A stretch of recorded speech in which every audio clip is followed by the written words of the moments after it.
Next time you check into a hotel, run your hand along the wall. That tiny dent, that patch of fresh paint, it might be hiding more than you think. Because Greg Flanagan's story proves you're never really alone. In the dim corridors of the Elegante Hotel in Beaumont, Texas, a man named Greg Flanagan unknowingly stepped into his final week on Earth. On the surface, there was nothing unusual about his Monday routine. Packing up his shirts, placing a candy bar by the bed, arranging his illegal smoking substance on a towel, and settling into a night of television in the cold chill of his air-conditioned room. He was a landman by trade, a former seafarer turned mineral rights negotiator, and every week he traveled from Lafayette, Louisiana, to that very hotel room.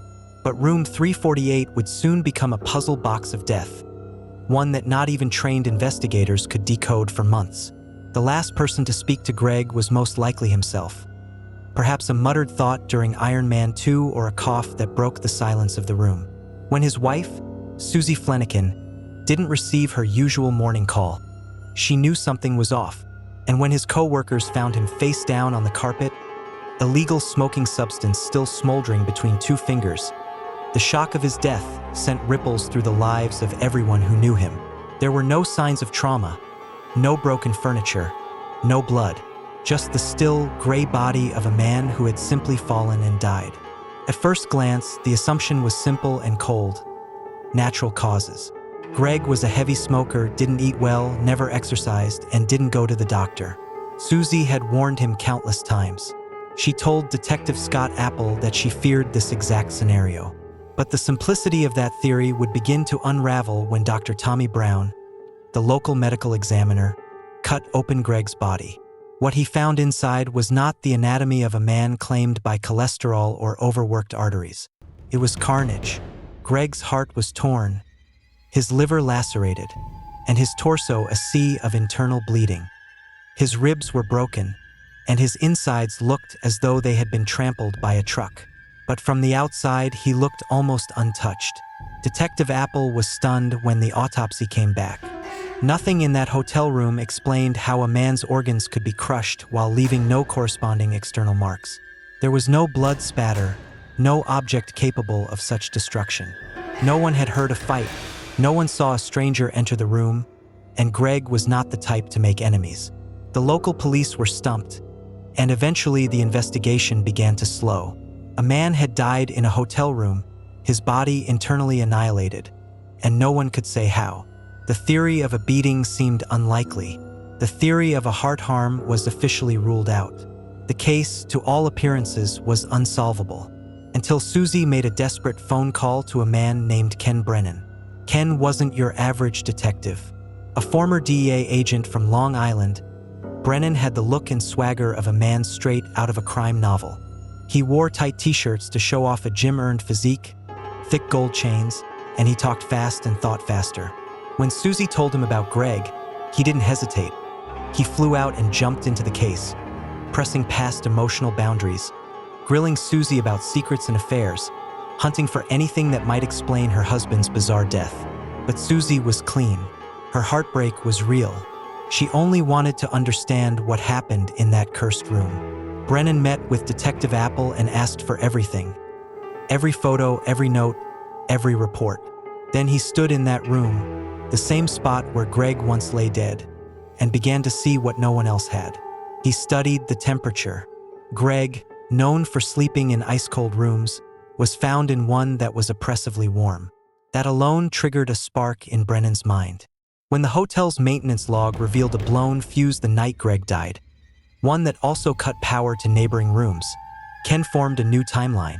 The power had returned around 8:30 p.m., which meant Greg had likely died between 8:30 and 9 p.m., before the room became hot enough to compel him to switch the AC back on. Then came the illegal smoke substance. Greg always smoked with his right hand, yet he was found with the smoke in his left.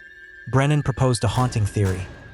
Greg was sitting on the bed, TV back on, smoke in hand, and then something sudden and violent made him leap from the bed, transferring the smoke to his left so he could open the door with his dominant right. But he never made it. He collapsed, and the smoke burned to its final ember in his dead fingers. But what caused that fatal leap? Brennan returned to room 348 and began examining the wall near the front door. There, in an unassuming patch of spackle, he saw something no one had thought twice about.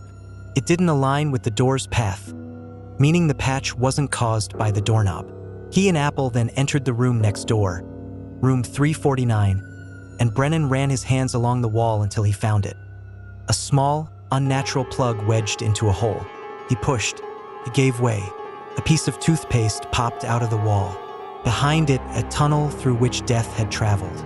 Crime scene investigators were called in, and a laser shot through the hole in room 349 beamed directly into room 348, straight toward the spot where Greg had been reclining on his bed. The revelation was immediate and horrifying. Greg had not been beaten. He had been shot, and the bullet had come from the room next door. Unfortunately, Greg's body had already been cremated. But when Dr. Brown reviewed the autopsy photos again, the pieces fell into place. That tiny mark in Greg's groin, previously dismissed, was the bullet's entry point. And the hole in his heart, the shattered organs, the bleeding, everything aligned with the bullet's path. Dr. Brown amended his conclusion. This was a fire weapon wound. Detectives re-interviewed one of the electricians from room 349, Lance Mueller. They handed him a form, asking him to reaffirm his earlier claim, that he had heard nothing, seen nothing, knew nothing. He signed it, and then Brennan dropped the hammer. They told him about the bullet, the wall, the death, and the consequences of lying to police. Cornered, Lance crumbled. He confessed that he and his friend, also named Mueller, Travis Mueller, had been drinking heavily that night. Travis had gone to his car, retrieved a fire weapon, and began fooling around with it in their room. Lance said he had tried to get him to stop. At one point, Travis aimed the fire weapon at Lance, who knocked it away. It fell, fired. The bullet punched through the wall into Greg's room. The two men froze. They listened. Nothing. No cries. No noise. So they convinced themselves that no one had been hurt. Later, when they returned from the bar and heard Greg coughing, they felt relieved. He was alive. They thought it was over, but it wasn't. The next day, they saw Greg's body being wheeled out. They feared they had caused it, but then they heard the word heart harm from police. They believed it was a coincidence, a horrible, strange coincidence. And so they chose silence. They stuffed toothpaste in the wall, hid the fire weapon, and hoped the truth would never catch up to them. But it did. Travis Mueller, the man who dropped the fire weapon, was eventually charged with manslaughter. He received 10 years in prison. 10 years for a single moment of idiocy, for a careless game that cost an innocent man his life. Greg Flanagan never knew what hit him. One second, he was watching TV and savoring a candy bar. The next, a bullet carved through his body, and he crumpled to the floor in silence. No sound, no warning, no justice until months later. And so, room 348 of the Elegante Hotel, just a regular hotel room in a regular town, became the scene of one of the most bizarre and tragic unsolved deaths in recent American history, only solved by a detective who saw what others missed. A smoke held in the wrong hand, a patch on a wall, a silence that screamed of truth. The story ends not with closure, but with haunting understanding. A man died not because someone meant to unalive him, but because someone played with a fire weapon in a place they shouldn't have. And because of that, a life was taken, a wife was widowed, and a mystery lingered far too long in the walls of that hotel room. So what do you think? Was 10 years enough for the life that Travis Mueller's recklessness erased? How did it take months for anyone to suspect a bullet had passed through a wall? And how many other stories like this, quiet, unexplainable tragedies, go unsolved because no one looks closely enough? Drop your thoughts in the comments.